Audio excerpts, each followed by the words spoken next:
When it comes to the majority of indie games that have opted for horror as their genre of choice, I'm unfortunately finding it harder and harder to maintain a positive outlook.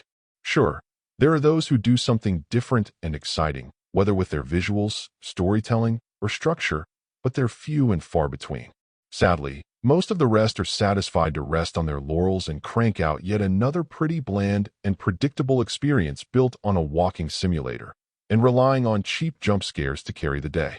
Maybe if that style still felt fresh it could be different, but unfortunately that ship sailed quite some time ago.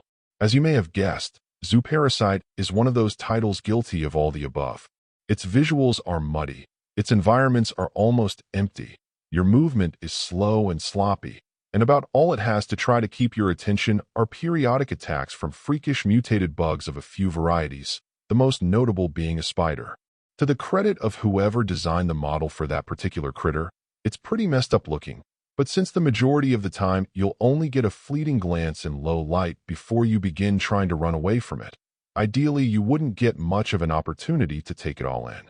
Of course, one of the worst things about the game is that you'll likely get many opportunities to observe a fair amount of the model without any risk to you, but for a bad reason.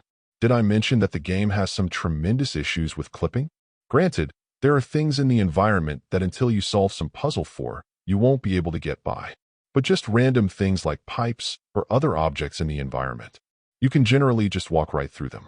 In a similar vein, while you may be able to hunker down for safety in a random locker that is inexplicably sitting empty in the sewer system, it's perfectly possible for limbs and other parts of the monster's bodies to just clip right on through them.